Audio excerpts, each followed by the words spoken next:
permettrait de ne pas répondre directement à votre question. Voilà. Mais de commencer par un petit propos liminaire qui vous concerne. Puisque vous m'avez attribué, sans l'avis du comité, le président à vie, qui est discutable en ce bas monde, je tiens à vous dire, en tant qu'effectivement président des 3 précédentes éditions, avec des coprésidentes absolument magiques, dont une est dans la salle, à quel point vous apportez à ce festival un chic, une élégance et un vrai plus avec ces petits déjeuners. La chose étant dite, sur ce qui concerne l'écriture théâtrale, oui, ben, j'ai une réponse. Pourquoi le théâtre? Une réponse très simple qui est: le théâtre est le lieu où on ne peut pas faire l'économie de l'autre. Le théâtre est le lieu du côte à côte, de la fraternité, comme je le dis souvent. Et moi, écrivain de théâtre, j'ai ce privilège incroyable de pouvoir être avec les gens pour lesquels j'ai écrit de manière anonyme au milieu d'eux dans une salle de spectacle. Le romancier, sauf exception, et pas dans la chambre, dans le salon ou dans le wagon de métro, lorsque son lecteur est avec lui. Le peintre, sauf s'il se plante dans la galerie, n'est pas avec. Moi, je peux m'installer dans une salle. Et très souvent, d'ailleurs, je demande aux organisateurs, qui ont tendance à mettre les auteurs au premier rang, d'ailleurs, la plus mauvaise place pour voir un spectacle, vous savez tous, vous qui êtes des amoureux du théâtre, de me mettre au fond, au dernier rang, avec Annick, avec mon épouse, parce que je dis, les colonnes vertébrales des spectateurs me donnent une indication sur la réception de ma pièce. Et d'ailleurs, je dis souvent aux gens, vous aviez ce soir de très belles colonnes vertébrales. Parfois, ce sont des colonnes vertébrales avachis, un peu tordues et tout. La colonne vertébrale du spectateur de théâtre, cher Florian, c'est quelque chose que vous devriez étudier, qui est un observateur des pratiques théâtrales, parce qu'elle ne doit pas être rigide, elle doit être souple, elle doit être attentive, mais elle doit être quand même un petit peu relâchée. Donc là, il faut inviter un kinésithérapeute, il y en a, je crois d'ailleurs dans la salle, quel est l'entraînement parfait pour avoir une bonne colonne vertébrale du spectateur. Alors, j'ai envie d'en savoir un petit peu sur votre jeunesse, cher Jean-Paul, que j'ai, je crois, jamais évoqué avec vous. On a beaucoup parlé ensemble de vos fonctions, enfin du présent, hein, du passé proche, du futur proche, mais de votre passé, de votre enfance. Qui est Jean-Paul Allègre? Où est-il né? D'où vient-il? Qu'est-ce qui s'est passé un jour dans ce monde? Jean-Paul Allègre est un monomaniaque absolu dans sa vie. Quand il est jeune, c'est un monomaniaque de la colonne basse au blanchisserat et du chocolat. Deux choses qui ne vont pas tout à fait ensemble, évidemment. Un sport de haut niveau et un produit qui induit évidemment le fait qu'on ne peut pas le pratiquer forcément à haut niveau. Mon enfance, c'est le premier regret de ma vie. Je nais au Perreux-sur-Marne. Ça, c'est atroce pour quelqu'un qui joue à la place basque, qui joue à la place basque. Et puis, j'ai ma grand-mère qui est au Pays basque. Et donc, c'est très simple. Il y a la période scolaire. À l'époque, ceux qui allaient dans le sud-ouest le savent peut-être, il y avait un train mythique, magique, qui était la Palombe Bleue. La Palombe Bleue partait de la gare d'Austerlitz. C'était Austerlitz à l'époque. Et puis, toute la nuit est arrivée à la gare de Puyo. Et Puyo, après, on va au Pays basque. Et donc, si les cours se terminaient à 17h, mettons, à 19h, donc c'était un peu plus tard, à 21h, j'étais dans la Palombe Bleue, direction le Pays basque. Donc, je passais toutes les vacances, Noël, Pâques, à l'époque, il n'y avait pas de vacances en février, grandes vacances, qui étaient très longues, au Pays basque. Et donc, je voulais être champion du monde de polonaise. Voilà, c'était l'objectif. Être l'objectif un petit peu compliqué, mais plus simple que dans d'autres sports, parce que le nombre de pratiquants de polonaise basque dans le monde est quand même relativement réduit par rapport, par exemple, au football. Donc, c'était ambitieux, mais raisonnable. Je ne suis pas champion du monde de polonaise basque. Votre fils l'est, je crois. Mon fils est champion de France. Il pratique pas une discipline internationale. Et joueur numéro 1 français. Donc, je suis très fier, effectivement, de ça. Donc, c'est ça, l'enfance. C'est une enfance très heureuse. Ça, c'est vrai que nous n'avons jamais parlé. Avec un père qui est vice-président du Centre Beaubourg à Paris, et qui m'emmène, par exemple, Souvenir d'enfance, lorsque Krups, qui a les Assyries qui ont préparé les étages de Anjou, ça arrive la nuit parce qu'on découpe les feux rouges dans Paris pour faire tourner les camions qui amènent des énormes poutrelles, on remet les feux rouges derrière et tout, et je vois bâtir le centre Pompidou. Je suis très jeune. On m'a dit, il se me dit à quel âge je dois avoir à l'époque, enfin bon, bref, et tout ça. Vous dire qui est Mistou. Ah oui, non, mais voilà, non, mais je pense que tout le monde me connaît bien ici. Mistouk est l'affaire de ma vie et mon GPS. Voilà. C'est très simple. Résumé comme ça, c'est pas romantique. Quand Mistouk n'est pas là, je fais le con. Donc, conclusion, les organisateurs qui me connaissent bien et qui aiment bien m'avoir savent que quand je suis là, il y a Mistouk à côté. Ça leur garantit que je ne fais pas de conneries pendant le temps du festival ou de la réunion. Donc voilà, donc je suis élevé dans le monde de la culture. Mon père ayant ses fonctions au centre Beaubourg, il est fréquent d'avoir de hautes personnalités culturelles à notre table, de notre pavillon de banlieue, de Noisy-Grand. Et j'ai certainement cette attirance pour la culture, mais qui est totalement masquée par le fait que je veux être champion du monde de Pologne. Donc c'est la première partie de ma vie qui se déroule comme ça. Il y a 2 jours, lorsque Carolina Bézéril-Malifert a fait ce petit exercice autour du psychodrame, du sociodrame, vous vous êtes prêté fort aimablement à ça et vous avez été sélectionné, si j'ose dire, dans un des groupes. Je me souviens que vous avez évoqué comme souvenir, très beau souvenir de votre vie, l'odeur du théâtre. Oui. Alors c'est quoi ce souvenir-là? Est-ce qu'on peut en savoir plus oui. qu'il y a oui, votre question est plaisante parce que elle va résonner avec tous ces amoureux de théâtre qui sont dans la salle. Le moment que je préfère, j'ai dirigé une compagnie de théâtre. Ma carrière théâtrale commence chez Mouchkine pendant 4 ans, et Ariane me dit, écoute, tu devrais, j'étais son assistant sur 1793, et donc elle me dit, tu devrais créer ta propre compagnie de théâtre. Et donc je crée le théâtre du fil d'Ariane. Et donc je dirige cette compagnie pendant combien de temps 30 ans. Et avec Annick, donc, qui est une de mes comédiennes dans la compagnie.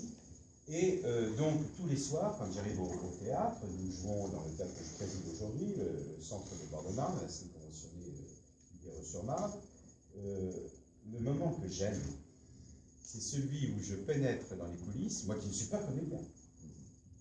Je suis un comédien déplorable. J'ai joué 2 fois dans une de mes pièces parce qu'il y avait eu un accident.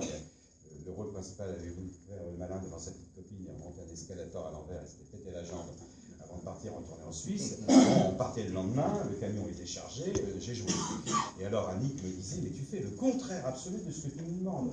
Tu n'as aucune rigueur, tu fais n'importe quoi. Évidemment, parce que j'étais sur le plateau, je me disais, mais c'est bizarre cet éclairage. Je ne vais pas demander à un rose à cet endroit. Enfin bon, voilà, j'étais très mauvais comédien. Et il y a un moment où j'aime, c'est le moment de silence, c'est ce que je disais l'autre jour, où tout est encore possible. Et où on pénètre dans les coulisses, et où il y a, j'aurais pu rajouter un bruit, il y a l'odeur du fond de teint, et il y a le bruit métallique de la machine à café, la machine à café de l'époque, vous savez, avec les gouttes qui tombent. Et ces 2 bruits, l'odeur de café, l'odeur de fond de teint mélangé, le silence absolu des comédiens qui sont face à face avec leur glace, qui sont en train de préparer ce rituel que je trouve absolument magique, hein, d'un simple trait qui va dessiner autre chose sur un visage humain, c'est quelque chose qui m'a toujours profondément ému. Donc c'est pour ça que j'ai évoqué ce souvenir. Si j'avais été profondément... Parce qu'elle m'a piégé un petit peu, cette adorable femme, j'aurais pu dire aussi le bruit de la pelote sur un fronton.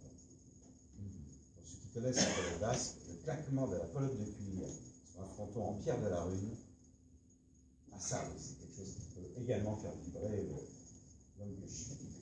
Vos débuts, cher Jean-Paul, vous êtes maintenant, et vous la poursuivez, mais vous êtes, comment dire, l'auteur d'énormément de pièces, de dizaines de pièces. Beaucoup trop.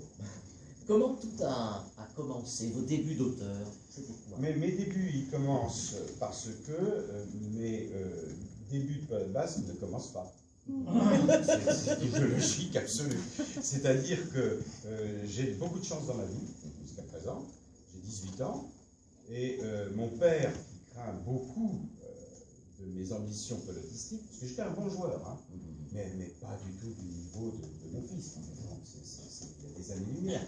J'étais capable. Votre fils, alors que vous étiez enfant, avait déjà un meilleur niveau. Oui, oui, absolument. Je pense que mon fils, lorsqu'il est dans le ventre de Mistouk, a déjà un chistera à la main. D'ailleurs, l'accouchement était facile. Et déjà beaucoup plus brillant que moi dans l'appréhension de la courbe d'une pelote sur un fronton. Et donc, bon, ayant beaucoup de chance, et mon père étant inquiet, il me dit, écoute, tu devrais peut-être... il y avait un concours qui s'appelle l'American Field Service, qui envoie des étudiants de tous les pays du monde vivre un an aux États-Unis. Les États-Unis, c'est le paradis de la pelote basque. Les gens ne le savent pas, mais les pratiques professionnelles de pelote basque, c'est les grands frontons casinos, Miami, toute la Floride, un petit peu le Connecticut plus haut, et puis du côté de Los Angeles. C'est un journaliste sportif qui aurait dû vous interroger. Oui, mais absolument. Ça, cher Florian, vous avez lancé la pelote basque. Vous pouvez vous en prendre qu'à vous-même. Et donc, bon, je me dis, allons aux États-Unis, je vais être près d'un fronton, et ma carrière est lancée. Et puis, je suis nommé, pas nommé, mais je suis désigné pour aller dans une fac qui est dans le Wisconsin, le Grand Nord américain. C'est très simple, on prend 5000 km de chaque fronton. Bon. Alors bon, 5000 km, même maintenant, c'est quand même difficile à faire dans la journée pour aller s'entraîner. Et donc, il faut cocher autre chose à la fac. Et là, je coche théâtre. Et donc, je rentre en France et je dis à mon père, je ne serai pas professionnel de pelote basque. Il dit, ouf. Je lui dis, je vais faire du théâtre. Il dit, mince. Finalement, bon, parce que même homme de culture, il avait cette sorte de... Voilà. Et donc, je rentre au Théâtre du Soleil. Mais comment êtes-vous rentré? Je rentre dans la cartoucherie. Je rentre dans la cartoucherie. J'ai fait 1 an d'études aux États-Unis. Je n'ai pas encore de permis de conduire. J'ai une mobilette. Et mon père, toujours prudent, m'avait inscrit à la fac de Vincennes. La fac de Vincennes, à l'époque, était à quelques kilomètres de la cartoucherie. Je rentre dans la cartoucherie avec mon mobilette, j'arrive, et je vois une femme. C'est authentique, hein, c'est pas... Quand vous voyez Cobert, vous pouvez vous poser des questions. Cobert était un copain, parce que nous étions ensemble à l'époque au Soleil. La question de dire s'il n'exagère pas. Et ben voilà, vous allez avoir une deuxième vision. Je rentre et il y a une femme avec des cheveux un peu grisonnants, mais encore bruns. Je sais que c'est Ariane, évidemment. Et c'est le décor de 1789. Bon. Et je rentre et je vais vers elle. Le gars qui arrive d'1 an d'études aux États-Unis, de théâtre et tout, qui va dire, je dis, voilà, je pense que je pourrais apporter quelque chose à votre troupe, j'ai entendu parler du Théâtre du Soleil, j'avais vu, avant de partir, les clowns au Cirque Medrano, je crois que c'était à Medrano, enfin bon, j'avais vu Le Songe d'une nuit d'été avec ces tissus remplis de sang à la fin, qui était un spectacle magnifique, j'avais déjà une grande admiration. La cuisine aussi. Et donc je lui ai dit, qu'est-ce que je peux vous apporter? En gros, elle s'est dit, bah, écoute, tu peux déjà prendre un balai et nous aider à balayer la cartoucherie. C'est une boucherie typique. Voilà. Et coup de bol, il se trouve qu'il y avait sur 89 4 projecteurs de poursuite. Les projecteurs de poursuite de l'époque, pour ceux qui s'intéressent à la technique, c'était des dinosaures. C'était des engins qui vous brûlaient totalement. Il fallait des gants et tout. Et donc, il y avait 4 poursuites sur 89 et un des poursuiteurs était malade. Elle me dit, bon voilà, est-ce que on t'apprend cet après-midi et ce soir, est-ce que tu veux faire le spectacle? Bon. Et donc, j'ai commencé, j'ai fait 400 fois à peu près 1789. Et lorsqu'on est passé à 1793, elle m'a proposé d'être son assistant. L'assistant d'Ariane, ça veut dire surtout régler les conflits, essayer de faire comprendre aux comédiens, j'étais jeune, je ne me rendais pas compte que c'était un génie absolu, et que de toute façon, c'est la plus mauvaise foi du monde. J'ai jamais vu une telle mauvaise foi. Mais jamais. C'est-à-dire Ah ben non, mais Ariel vous dirait qu'ici, c'est un verre de vin rosé. Vous lui dites non, mais c'est une bouteille d'eau. Ça sera forcément à un moment ou à un autre un verre de vin rosé. Il C'est pas du rosé? Non, c'est pas du rosé, malheureusement pour vous, cher Florian. Mais bon, le problème qui se pose, c'est que de toute façon, c'est même pas la peine d'essayer. Il vaut mieux accepter que ce soit un verre de rosé dès le départ. Et à partir de là, on peut à peu près s'entendre. Moi, j'avais compris ça très vite. Donc, j'étais un peu l'interface. Et puis, comme je le disais, il y a un moment où Ariane me dit, bon, elle me dit une chose très très belle et très terrible. Elle me dit, écoute, je pense que tu as les capacités de faire de la mise en scène, de voler de tes propres ailes. Tu as deux choix. Soit tu restes avec moi et tu seras toujours un lieutenant, soit tu crées ta compagnie de théâtre. Et c'est là que je crée ma compagnie de théâtre, que je croise Annick Souk dans ma vie, et que commence ma deuxième passion absolue, celle de mon épouse, donc de ma famille. Et pour aller très vite, on a réussi en peu de temps, je n'ai pas la moindre idée que je serai un jour auteur dramatique. Et donc, ce qui m'intéresse, c'est de mener ma compagnie de théâtre. Et je garde la compagnie tout en continuant à travailler un peu au Hôtel du Soleil. Et là, il y a un phénomène absolument incroyable. Nous avons notre petite compagnie, qui a une toute petite notoriété, et qui réunit 10, 15 comédiens par soirée. Et en même temps, dès que je suis au Hôtel du Soleil, on dépasse la jauge, on a 700 personnes autorisées dans la cartoucherie, on est tous les soirs à 1400 personnes. Il y a des listes d'attente incroyables, il y a des cartes qui viennent de tous les pays d'Europe, c'est encore le rideau de fer. Donc il y a des gens qui ont un visa de 48 heures pour venir de Tchécoslovaquie, voire 93, repartir pour arriver avant que la frontière ne ferme et tout.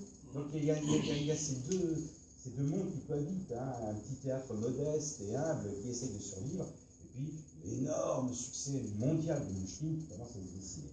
Donc je vis ça, bon, et puis après arrive la carrière d'auteur. Et comment ça s'est passé? Quand vous êtes-vous dit, là maintenant il faut que j'écrive une pièce, je sens qu'il faut que je fasse ça. J'avais déjà écrit, et il est très doué, Florian Soufflé, hein, parce que voilà, il m'amène à parler de choses dont je n'ai pas encore parlé. J'avais déjà écrit, parce que bon, j'adorais écrire. J'étais un élève absolument détestable dans tout, sauf en français. Vous aviez écrit quoi? Des poèmes, des essais? Non, j'aimais déjà le théâtre. D'accord. J'aimais déjà le théâtre, j'avais déjà écrit plusieurs pièces de théâtre. Bon. Et alors là, pour ceux qui connaissent ma carrière, c'est absolument drôle, parce que dans ma compagnie, je dis, tiens, j'avais monté En attendant Godot. En attendant Godot, sous forme de clown. C'est extrêmement important, avec des gros nez rouges, pour Vladimir Estragon, etc. Et puis, il y a une pièce de Samuel Beckett qui me plaît beaucoup, qui s'appelle Tous ceux qui tombent. Je vous la recommande à la lecture, c'est une pièce radiophonique qui a été créée à la télévision avec Alice Sapritch. Mais Samuel Beckett l'a interdite à la scène. Tout ce qui tombe est impossible à monter à la scène, c'est une pièce radiophonique. Et donc, je décide avec ma compagnie de monter Tout ce qui tombe. Nous avions un contrat au Centre culturel du Marais. Théâtre malheureusement qui a disparu, mais qui était au centre de Paris, au Marais, un très beau théâtre de 200 ou 300 places, au Marais. Et donc, on demande le droit de Tout ce qui tombe, et la SACD nous répond non, non, c'est interdit à la scène, c'est absolument hors de question. Je ne savais pas que je deviendrais président de théâtre de la SACD. Donc je dis c'est des vieux cons à la SACD, il faut chier et tout ça, bon, encore très, hein, voilà. Vous l'êtes encore? Oui, vieux cons, maintenant peut-être, mais à l'époque jeune con. Et donc, je dis je vais écrire à Samuel Beckett. Évidemment, je n'en pas la lettre, je vais écrire à Samuel Beckett. Donc j'envoie une lettre à Samuel Beckett, cher maître, je pense avoir apporté quelque chose à votre Godot en jouant en clown. Je ne savais pas que Beckett détestait qu'on joue Godot en clown. Il disait à Jérôme Ledon, qui vivait encore, son éditeur, qui était son éditeur et son agent en France, je ne veux pas de fin de partie en clown, je ne veux pas de Godot en clown. Ça doit être gris, il ne doit pas y avoir de nez rouge, etc. Bon. Et je lui dis, moi, écoutez, je sais que vous interdisez tout ce qui tombe, mais je vais apporter quelque chose à tout ce qui tombe, naturellement, etc. La lettre, c'est sûr. Par contre, Jérôme Ledon l'a eu, et elle a dit à la SACD, vous dites au gars qui s'agit, là, que c'est non. Elle le dit de manière plus diplomatique. Merci de vous agiter. Mais voilà, ne vous agitez pas, vous perdez de l'énergie pour rien, etc. Donc, j'écris à Jérôme Ledon. Il me fait la même réponse. Donc, je téléphone, il n'y a pas de portable à l'époque. Ceux secrétaire de l'anneau. Il dit, ah, c'est vous.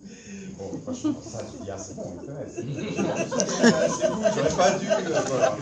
C'était ça. Et finalement, j'ai Jérôme Lindon au téléphone, une scène, en personne, qui me dit, bon, écoutez, qui vous êtes exactement? Je suis Jean-Paul Allais. Oui, non, le nom, oui, d'accord, mais qui? Bon, alors, qualifie d'Ariane. Ça ne dit rien non plus. Bon. Écoutez, monsieur, je vais vous dire une chose, peut-être un peu désagréable, mais quel est le budget de votre compagnie? Vous pouvez me le donner? Je suis très fier du budget de votre compagnie, modeste, en fait. Écoutez, ça ne servira même pas à payer la provision de votre avocat si vous continuez à nous casser les pieds. C'est non, c'est Samuel Beckett, prix Nobel de littérature, monsieur, c'est non. Bon. Et là, Mistouk, qui me donne toujours de bons conseils, me dit non, là tu dois arrêter. Tu dois arrêter. Et donc, il faut une pièce. Parce qu'il y a le centre culturel du Marais qui est prêt. Tous ceux qui font du théâtre ici savent que quand on a un théâtre parisien, un certain renom de réservé, bah, on prend le créneau. Ou alors on est grillé, définitivement. Et donc, j'avais une de mes pièces. Alors là, pour que tu m'aides, chérie, parce que je sais plus laquelle c'est. Écoute le bruit de la mer.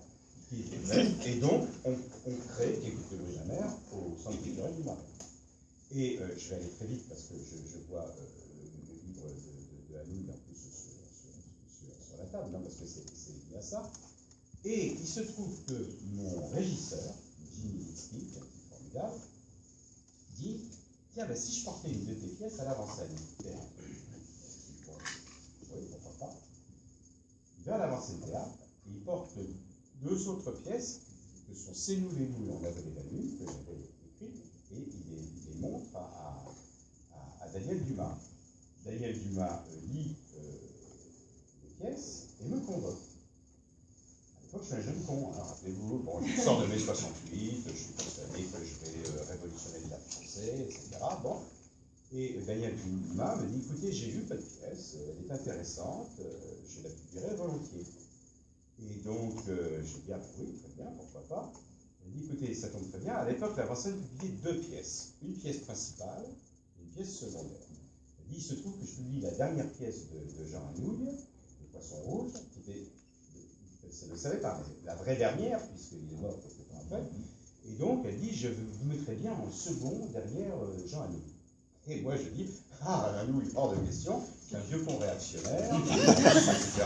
Non, non, moi, je ne veux pas être avec Anouilh, c'est deux pièces de moi ou rien. Elle me regarde avec une certaine ironie que je n'ai pas perçue sur le coup. Non, c'est devenu également une des femmes de ma vie, parce que je lui dois toute ma carrière. Elle me dit, vous me donnez quelques temps pour lire la deuxième? Et tout. Je rentre et je raconte ça très fier à Annie. Il dit, t'as fait le con. Je dis quoi? Mais Anouilh, bon, je raconte ça à mon régisseur. Il dit, t'as vraiment fait le con. Parce que moi, en plus, je me suis crevé la faiblesse, ça m'avait porté le truc et tout. Annie me dit, t'auras plus aucune nouvelle de Daniel Dumas. Bon, effectivement, 6 mois se passent, il n'y a plus aucune nouvelle de Daniel Dumas. Et puis un jour, elle me rappelle, je vais la voir, elle me dit, écoutez, maintenant, votre réaction était peur, je vais prendre le risque. Elle prend le risque. Et là, il y a le miracle absolu neuf. Un des miracles de ma vie. Cette pièce, elle publie donc C'est nous les loups, on avait la lune. Et en 6 mois, c'est dans 5 ou 6 pays différents. Canada, Côte d'Ivoire, et tout, la pièce là. Et à partir de là, il y a une histoire fantastique avec les pièces qui partent dans le monde entier, grâce à l'avant-scène théâtre. Le succès est arrivé assez rapidement, alors, finalement. Il vous est tombé dessus Non, parce que on ne peut pas parler de... Le mot de succès est quand même très particulier. Moi, je suis pas un auteur vedette. Je suis un auteur artisan. C'est-à-dire que j'ai une grande longévité. Il y a des gens qui ont une explosion médiatique. Chalik en ce moment, par exemple, Assous, bon, voilà. Allègre, vous ne voyez jamais dans le privé. Vous ne voyez jamais dans le subventionné, une fois de temps en temps. Par contre, je suis effectivement un auteur vedette dans certains pays. Au Japon, c'est ce que je disais à mon adorable co-présidente. Au Japon, dans 15 jours, tous les ans, on va avec les livres de mes pièces, je suis une star japonaise. J'arrive, j'ai ma photo dans les couloirs du métro, tout le monde s'incline lorsque je rentre. Je suis Allègre, on n'arrive pas à caler les interviews, etc. Bon, 15 jours. Après, je rentre, et puis Annie me dit, tu passes l'aspiro dans la maison de l'âge. Je me dis, papa, etc. Bon, ça y est, voilà. Vous savez ça, je le recommande à tout le monde. 15 jours par an de remplissage d'ego absolu. Tout peut se passer, on peut vous traiter de... Parce qu'il y a des gens qui détestent les pièces. C'est quelque chose qui a été très dur à supporter par mes enfants, l'arrivée d'Internet, où on tape notre nom, et vous avez des gens qui disent un grand auteur, il y en a d'autres qui disent c'est un faiseur, c'est un auteur commercial, etc. La vérité se situe certainement entre les deux, je me retrouve comme un bon artisan. C'est-à-dire, je suis capable de donner aux merveilleux artisans que sont les metteurs en scène, aux merveilleux artisans que sont les comédiens, et aux merveilleux artisans collectifs, anonymes et en même temps individuels qu'est le public, un outil dont ils puissent se servir. Voilà. Alors après, on aime ou on n'aime pas, on vibre ou on ne vibre pas, comme souvent on peut s'endormir, mais on dort collectivement, c'est déjà très bien. Et donc, voilà. Mais voilà, il y a ce côté artisan. Et ça, c'est l'avant-scène théâtre qui m'a permis d'être un bon artisan dans plein de pays différents. Si vous deviez parler de votre théâtre, de quoi parlez-vous dans vos pièces? Quel thème de prédilection avez-vous? Quelle est votre ambition artistique? Remarquable question. Oui, j'attends une remarquable réponse. Et j'ai une remarquable question et j'ai un petit moment de silence. Comme vous connaissez très bien, vous savez que quand il y a un moment de silence, c'est que la question est très bonne. Parce que je n'ai pas de réponse immédiate, il faut que je réfléchisse un petit peu. Si je devais définir mon théâtre, je dirais essentiellement, évidemment, le théâtre dans le théâtre. Les pièces qui me font vivre, c'est la balade des planches, c'est jeux de planches, etc. Le théâtre dans le théâtre, parce que, n'étant pas comédien, et étant profondément amoureux de l'acte du spectacle vivant, je suis fasciné par ces gens qui se mettent en danger sur des planches. De même que mon fils se met en danger quand il monte et qu'une pelote arrive à 300 km/h, le sport le plus rapide du monde, et que en quelques millièmes de seconde, sa décision va l'amener vers une victoire ou vers une défaite, voire vers une blessure grave. Il y a quelque chose d'absolument fascinant là-dedans, et donc j'adore prendre le théâtre au moment où il bascule.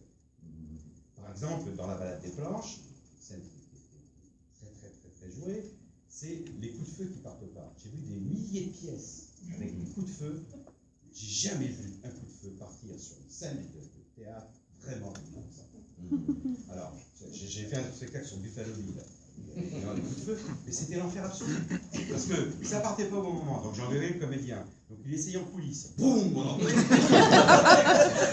derrière, il y avait le clic lamentable, etc. Ça me fascine. Ça me fascine. Le moment où un comédien bascule du grotesque dans l'absolue sincérité. Bon. Le moment où un spectacle qui était un petit peu médiocre vous illumine. Le moment contraire où vous êtes parti sur quelque chose et dire ah là là, la soirée va être d'enfer.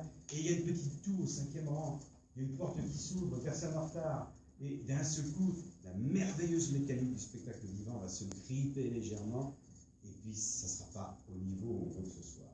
Donc, je pense que c'est notre métier, parce que ces amateurs, c'est leur métier. Pendant 2 heures de leur vie, quand ils jouent, c'est leur métier. Ça, je crois qu'on ne le dit pas assez. Comme on est dans un des grands festivals amateurs de France, je veux le dire, la différence entre amateur et professionnel, elle est d'un ordre purement légal, mais sur le plateau, à partir du moment où on a pris ce public face à nous, face à vous, c'est un métier, quel qu'il soit. Et ce métier est fascinant parce que, je dis souvent, c'est un métier d'orgueilleuse humilité, dans le même temps. Quel orgueil de convoquer les gens. Quel orgueil de leur dire, éteignez vos portables, pas de papier bonbon, pas de bronchite chronique, tous dans le même sens. Écoutez, moi l'auteur, par le truchement de mon metteur en scène, de mes comédiens, et en même temps qu'il y ait une humilité. Parce qu'effectivement, le papier de bonbon, au mauvais moment, il fait un gros papier. Parce qu'effectivement, la petite dame qui tousse au 5e rang, elle vous pourrit une rangée, c'est dur à rattraper.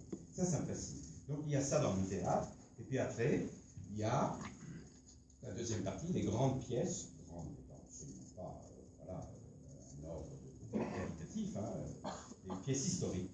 qui sont venus plus tard dans ma carrière, parce que j'ai eu des commandes sur 14-18, Blanche Maupas, Le Fusilier, sur Hiroshima, ma dernière pièce, sur Jean Moulin, effectivement.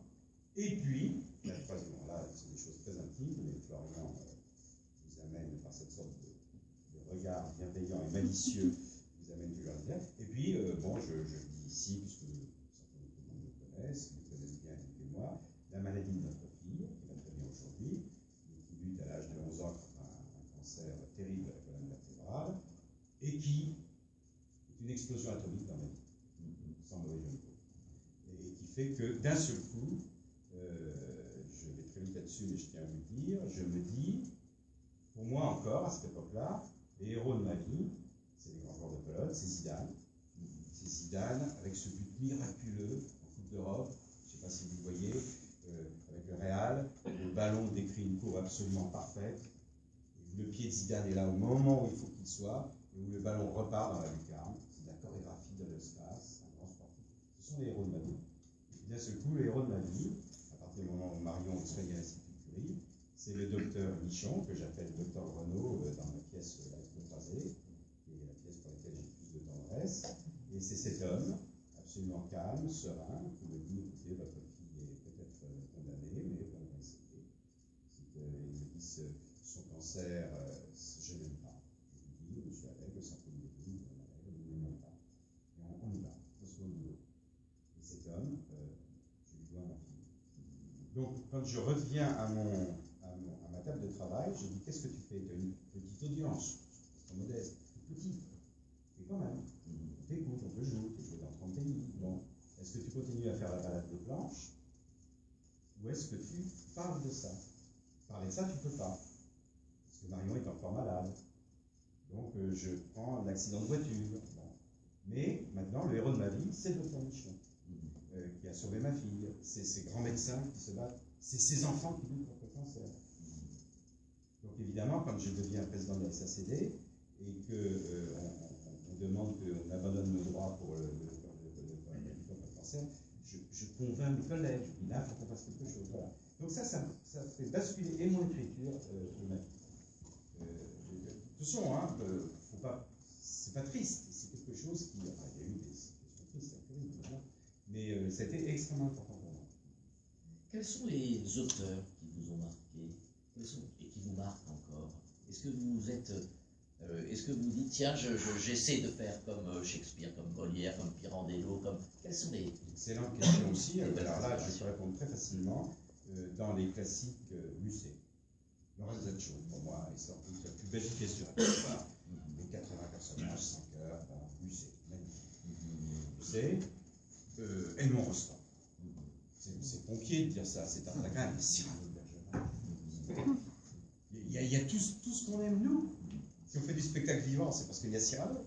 Il y a tout, il y a le panache, il y a la poésie, c'est extraordinaire. C'était alexandrin, qui est parfois, évidemment, bon, mais alors, la scène du baiser de Cyrano, le point sur le i, etc. Un baiser, mais à vous prendre caisse, un serment fait d'un peu plus près, une promesse plus précise, un point rose qu'on met sur l'i du verbe aimer. Un point rose que l'on met sur le lit du verbe aimer. Voilà, nous y sommes. Bon, Cyrano, ensuite Samuel Beckett. Samuel Beckett, alors que mon théâtre... Malgré vos différents. Voilà, oui, même mais malgré le fait qu'il n'ait jamais lu ma lettre. Voilà. Bon, voilà. Samuel Beckett, parce qu'il y a dans Godot, justement, une vraie poésie. Bon. Et je dis toujours, il n'y a pas de théâtre sans humour et sans poésie. Il y a un humour terrible de Beckett, perçu comme il devrait l'être. Mais bon. Et puis dans les contemporains, alors, là j'ai des maîtres, mais des maîtres qui sont devenus des seconds papas, donc c'est très difficile pour moi d'en parler. René de Obaldia. René de Obaldia, on va sourire avec Christophe, parce que lorsque nous passons des nuits avec René, il a maintenant presque 100 ans. Non, il a 100 ans. Avec René de Obaldia, que mes filles ont appris à l'école, qui n'a appris une comptine de Obaldia dans son livre scolaire, et qu'on est avec cet homme qui a un profil d'empereur romain, qui est magnifique, dont l'intelligence est vive, avec ce père, ministre de la Culture au Panama. C'est extraordinaire. Et l'écriture de Obadiah, après Guy Foissy. Guy Foissy, pour ceux qui le connaissent, qui parle comme ça, je l'appelle mon vieux maître, il m'appelle mon jeune émule, en échange. Alors c'est mon vieux maître, mon jeune émule, j'ai bien compris. Et Foissy, c'est l'homme qui me dit, tiens, putain, on peut écrire comme ça, faire des choses. Et Jean-Claude Grimbert. Jean-Claude Grimbert, là aussi, quelqu'un me disait qu'il était de Thouars hier au repas. J'ai eu des aventures, on n'a pas le temps, mais à vous raconter avec Jean-Claude Grimbert. Jean-Claude Grimbert, un jour, je raconte celle-là qui est rapide, nous partons à Florence, où nous sommes invités par le consulat pour faire une série de spectacles et de conférences sur nos pièces. On est dans l'avion, Jacqueline et Jean-Claude Grimbert et Louise Touc et moi. Il me dit, Jean-Claude Grimbert, si vous voulez, c'est un... Je ne sais pas s'il est venu au jury des Américains, quel dommage pour ma femme, il est un peu souligné dans sa maladie. Et donc, Jean-Claude Grimbert, c'est un diesel. Bon, jusqu'à midi, bon, c'est 2 syllabes toutes les heures, à peu près. Bon, à partir de 4 heures de l'après-midi, ça commence. Je dis toujours aux gens qui veulent parler à Grimbert, appelez en fin de soirée. Non, non, je veux pas. Bon, et alors, Jean-Claude, assis à côté de moi dans l'avion, me dit, j'ai été toi hier soir, c'est épuisant. Qu'est-ce que tu veux dire, Jean-Claude?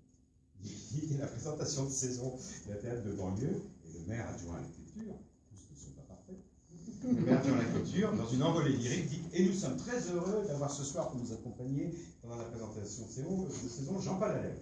Donc je dis à Jean-Claude, mais pourquoi tu lui as pas dit que... Il a dit, oh non, c'est épuisant. C'est épuisant. Essayer de faire comprendre qu'on n'est pas toi, c'est épuisant. Donc j'ai été toi pendant... C'est effectivement... Voilà. Donc Jean-Claude, ça c'est là. Voilà. L'atelier pour moi est la grande pièce du XXe siècle. Parce que l'atelier parle absolument, constamment, toujours de la Shoah, sans jamais la nommer. De manière, au moment où il parle du savon. Je dis ça aussi parce que c'est des choses très évidentes pour moi. Je suis retourné avec Jean-Claude dans l'appartement où la police française a défoncé le bas de la porte, s'est glissé parce que son père ne voulait pas ouvrir et a emmené son père en déportation. Enfin, en déportation française, mais ce qui a abouti à la déportation. Donc, nous allons voir l'appartement, il n'est jamais retourné. On monte à l'étage, dans une maison très modeste de Paris, une immeuble très modeste. On arrive devant la porte, il y a encore la marque, c'est-à-dire il y a encore le bois vieux, et ce bois moins vieux, parce que ça remonte quand même une cinquantaine d'années à cette époque-là, et je lui dis, mais on frappe, on sonne, je revois, il n'a jamais ouvert. Et donc, il m'a dit en descendant, il n'y a pas d'aveugle, en marchant sans moi, il me dit, tu sais, je n'écris que sur cette porte en France. Tout mon théâtre. La police française a défoncé pour se glisser en même. Donc Jean-Claude Grimbert, voilà. Bon, je pourrais citer aussi tous les gens que j'ai côtoyés à la SACD, les jeunes auteurs, il faut y penser, Pierre Notte, Stéphane Guérin, mes jeunes consoeurs, Léonore Confido. Bon, voilà. Je pense que j'ai acquis à la SACD, m'a souvent fait ce compliment que je prends sans fausse modestie. Je me réjouis quand je rencontre des écritures et du succès des autres. Je me réjouis du succès de mes jeunes confrères. Je n'ai aucune amertume quand on dit, mais monsieur Allègre, vous n'êtes pas joué dans le privé. Oui, ça n'a aucune importance. Je suis content qu'il y ait des gens qui ont du succès dans le privé, parce que, bon, je suis le parrain de combien d'auteurs. Bon, pour moi, c'est extrêmement important, cette transmission. Donc j'ai une grande admiration pour l'écriture contemporaine. Je trouve qu'il y a des choses magnifiques. Vous l'avez évoqué, enfin vous avez laissé un peu filtrer cette information. Vous avez à côté, peut-être pas à côté, mais en même temps, enfin, de votre engagement d'artiste, un engagement au sein d'institutions comme la SACD. Oui. Quand est-ce que ça s'est passé, ça? Quand est-ce que vous vous êtes dit, maintenant je veux prendre les rênes de la SACD, je veux aider les auteurs, je veux participer politiquement à... Ça, c'est le côté peut-être un petit peu, je sais pas, judéo-chrétien, le côté de se dire, tu as eu un vol extraordinaire. C'est ce moment où Daniel Dumas dit, ce jeune con qui ne veut pas être avec Anouilh, ben, je le publie quand même. Change ma vie d'auteur, évidemment. Bon. Et donc, je me dis, il faut que tu te battes pour que ça arrive à d'autres. Et donc, pour moi, le vecteur essentiel de notre métier, nous auteurs, je ne parle pas de vous, comédiens, metteurs en scène, mais de nous auteurs, c'est le livre. Qu'il soit numérique, qu'il soit papier, c'est le livre. Si nos œuvres ne sont pas reprises dans un livre, elles n'ont qu'une vie. Si elles sont reprises dans des livres, elles ont de multiples vies, et dans multiples pays. Je ne sais pas si on aura le temps de parler, par exemple, des traducteurs. On ne parle jamais des traducteurs. Moi, j'ai une bonne vingtaine de traducteurs dans le monde, qui sont des gens, certains sont devenus des amis. La traductrice japonaise, Masako Okada, c'est ma grande sœur japonaise. Quand on se retrouve avec Annick, c'est des moments d'une émotion incroyable. Elle pleure, alors qu'au Japon, on ne pleure jamais. C'est bon. Ma traductrice polonaise, ma fille est diplomate, et donc un de ses premiers postes, ça a été en Pologne. Je lui ai dit, va voir ma traductrice polonaise, Elisabeth Stanuka. Elle est allée la voir, elle lui a dit, ah bon, vous êtes la fille des Japonais, il y a un problème, les droits d'auteur arrivent, etc. Bon, voilà. J'ai pas de contact avec cette femme, mais ça marche bien, mais bon, voilà. Mon traducteur italien, c'est le grand auteur Luigi Lunari, l'auteur de Fausse Adresse, du Sénateur Fox, du Maestro. On voit, il y a quelques années, la balade des planches à Bologne, qui s'appelle, on est allé la voir il y a quelques jours, il y a quelques semaines, Luci y Ombre della Ribalta, déjà, je trouve ça merveilleux, et c'est traduit par Luigi Lunari. J'ai vu Fausse Adresse, que j'ai admiré, etc. Et il nous prend, il prend Annick et moi, au milieu du Nouvel Bologne, il dit, et maintenant je peux mourir. Après le succès de la balade des planches à Bologne. Bon, c'est énorme auteur. Mon traducteur arabe, Kadour Ben Kemessa.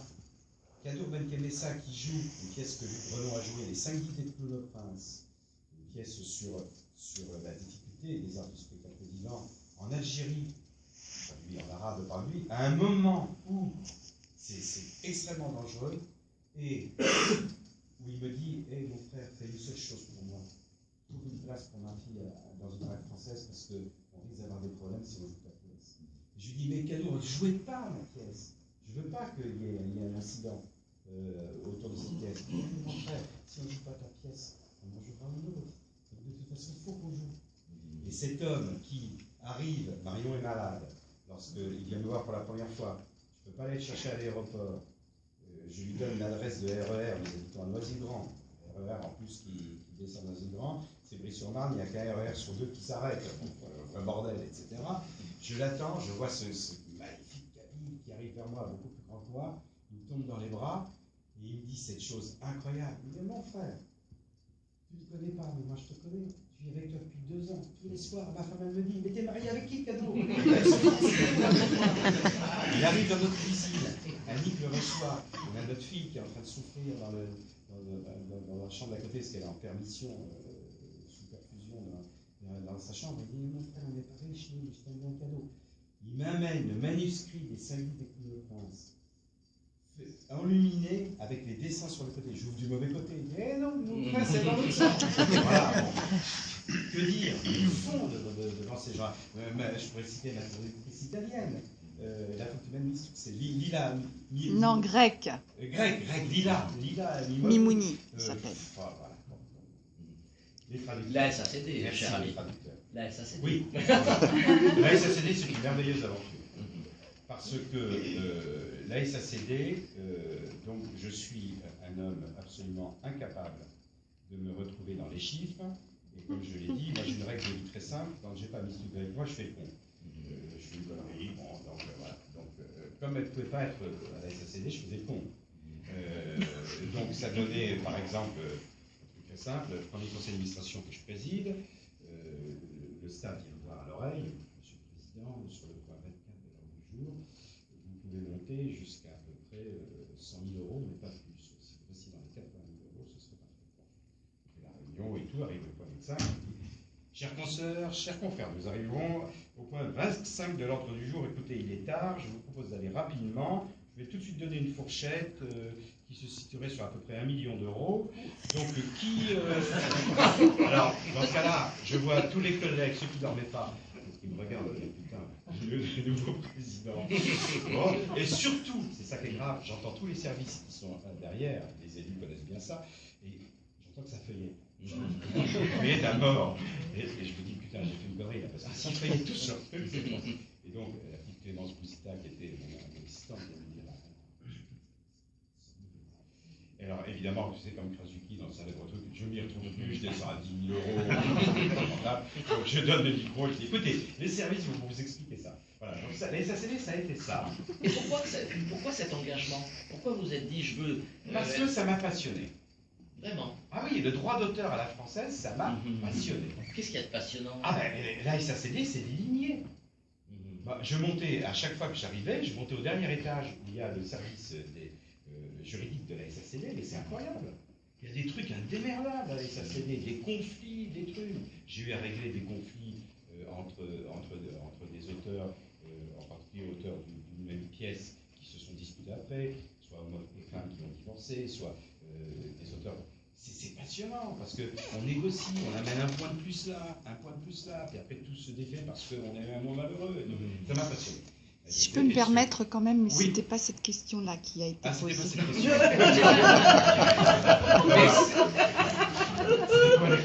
C'est quoi la question? Mais continuons comme ça, merci. Merci infiniment. La prochaine fois quand je fais une rencontre avec Jean-Paul, on la fera tous les deux. Non, Je te l'ai dit, sinon je fais le con. on t'a quand même demandé qu'est-ce qui t'a amené à la SACD. Donc il faut peut-être que tu dises que tu as passé l'étape EAT, qui Oui. t'a donné le goût, etc. Mesdames et messieurs, Mistouk. Que dire? Non, oui.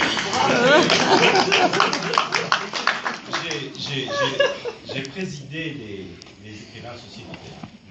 Donc il y a la grande association d'auteurs qui s'est créée pour défendre les auteurs. C'est ça qui m'a amené à la SACD. Effectivement, Mistouk avait raison. Le temps file avec vous, Jean-Paul. C'est le moment des questions.